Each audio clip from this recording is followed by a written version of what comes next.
राधे राधे दोस्तों। जब भी प्रेम की बात होती है तो श्री कृष्ण राधा के प्रेम की मिसाल सबसे पहले आती है। राधा श्री कृष्ण के प्रेम को जीवात्मा और परमात्मा का मिलन कहा जाता है। कहा जाता है कि राधा जी की माता ने गर्भ को धारण किया था और योग माया की प्रेरणा से वायु को जन्म दिया, परंतु वहां स्वेच्छा से ही श्री राधा प्रकट हो गई। राधा जी श्री कृष्ण से 11 महीने बड़ी थी।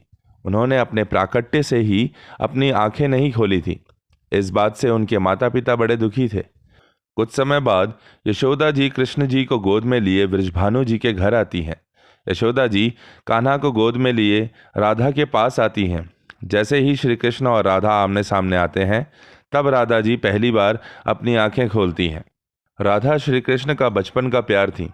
श्री कृष्ण जब 8 साल के थे, तब दोनों ने प्रेम की अनुभूति की थी। राधा श्री कृष्ण के दैवीय गुणों से परिचित थी। उन्होंने जिंदगी भर अपने मन में प्रेम की स्मृतियों को बनाए रखा। यही उनके रिश्ते की सबसे बड़ी खूबसूरती है। कहा जाता है कि श्री कृष्ण को अपने जीवन में दो ही चीज़ें सबसे ज़्यादा प्रिय थी, बांसुरी और राधा जी।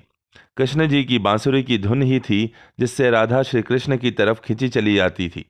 राधा की वजह से श्री कृष्ण बांसुरी को हमेशा अपने पास ही रखते थे। भले ही श्री कृष्ण और राधा का मिलन नहीं हो सका, लेकिन उनकी बांसुरी उन्हें हमेशा एक सूत्र में बांधे रहती थी। श्री कृष्ण के जितने भी चित्रण मिलते हैं, उनमें बांसुरी जरूर रहती है। बांसुरी श्री कृष्ण के राधा के प्रेम का प्रतीक है। भगवान श्री कृष्ण से राधा पहली बार तब अलग हुई जब मामा कंस ने बलराम और कृष्ण को आमंत्रित किया। वृंदावन के लोग यह खबर सुनकर दुखी हो गए। मथुरा जाने से पहले श्री कृष्ण राधा से मिले थे। राधा श्री कृष्ण के मन में चल रही हर गतिविधि को जानती थी। राधा को अलविदा कह कृष्ण उनसे दूर चले गए। श्री कृष्ण ने राधा से यह वादा किया कि वो वापस आएंगे, लेकिन कृष्ण राधा के पास वापस नहीं आए। उनकी शादी भी रुक्मिणी से हुई। रुक्मिणी ने भी कृष्ण को पाने के लिए बहुत जतन किए थे। श्री कृष्ण से विवाह के लिए वह अपने भाई रुक्मी के खिलाफ चली गई थी। राधा की तरह वह भी श्री कृष्ण से प्यार करती थी। रुक्मिणी ने श्री कृष्ण को एक प्रेम पत्र भी भेजा था कि वह आकर उन्हें अपने साथ ले जाएं। इसके बाद ही श्री कृष्ण रुक्मिणी के पास गए और उनसे शादी कर ली। कृष्ण के वृंदावन छोड़ने के बाद से ही राधा का वर्णन बहुत कम हो गया। राधा और श्री कृष्ण जब आखिरी बार मिले थे, तो राधा ने श्री कृष्ण से कहा था कि भले ही वे उनसे दूर जा रहे हैं, लेकिन मन में श्री कृष्ण हमेशा उनके साथ ही रहेंगे। इसके बाद कृष्ण मथुरा चले गए और कंस और बाकी राक्षसों को मारने का अपना काम पूरा किया। इसके बाद प्रजा की रक्षा के लिए कृष्ण द्वारका चले गए और द्वारकाधीश के नाम से लोकप्रिय हुए।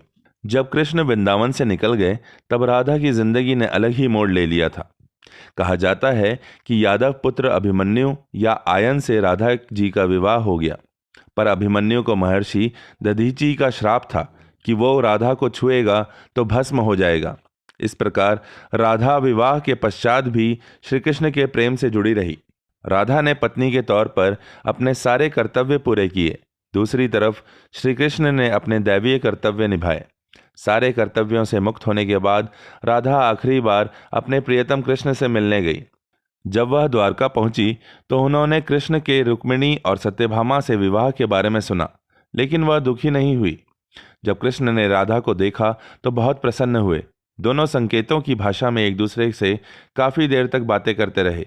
राधा जी को कान्हा की नगरी द्वारका में कोई नहीं पहचानता था। राधा के अनुरोध पर कृष्ण ने उन्हें महल में एक देविका के रूप में नियुक्त किया। राधा दिन भर महल में रहती थी और महल से जुड़े कार्य देखती थी। मौका मिलते ही वह श्री कृष्ण के दर्शन कर लेती थी, लेकिन महल में राधा श्री कृष्ण के साथ पहले की तरह का आध्यात्मिक जुड़ाव महसूस नहीं कर पा रही थी। इसीलिए राधा ने महल से दूर जाना तय किया। उन्होंने सोचा कि वह दूर जाकर दोबारा श्री कृष्ण के साथ गहरा आत्मीय संबंध स्थापित कर पाएंगी। उन्हें नहीं पता था कि वह कहाँ जा रही हैं, लेकिन भगवान श्री कृष्ण जानते थे। धीरे धीरे समय बीता और राधा बिल्कुल अकेली और कमजोर हो गई। उस वक्त उन्हें भगवान श्री कृष्ण की आवश्यकता पड़ी। आखिरी समय में भगवान श्री कृष्ण उनके सामने आ गए। कृष्ण ने राधा से कहा कि वह उनसे कुछ मांगे, लेकिन राधा ने मना कर दिया। कृष्ण के दोबारा अनुरोध करने पर राधा ने कहा कि वह आखिरी बार उन्हें बांसुरी बजाते देखना चाहती हैं। श्री कृष्ण ने बांसुरी ली और बेहद सुरीली धुन बजाने लगे। श्री कृष्ण ने दिन रात बांसुरी बजाई, जब तक राधा आध्यात्मिक रूप से कृष्ण में विलीन नहीं हो गई। बांसुरी की धुन सुनते सुनते राधा ने अपने शरीर का त्याग कर दिया।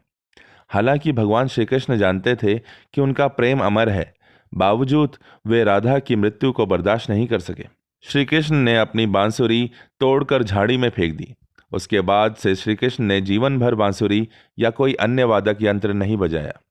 कहा जाता है कि जब द्वापर युग में नारायण ने श्री कृष्ण का जन्म लिया था, तब माँ लक्ष्मी ने राधा रानी के रूप में जन्म लिया था, ताकि मृत्युलोक में भी वे उनके साथ ही रहें। आशा है श्री कृष्ण और राधा के बारे में यह जानकारी आपको पसंद आई होगी। आगे भी ऐसी ही अन्य जानकारियों के लिए हमसे जुड़े रहिए और कहते रहिए राधे राधे।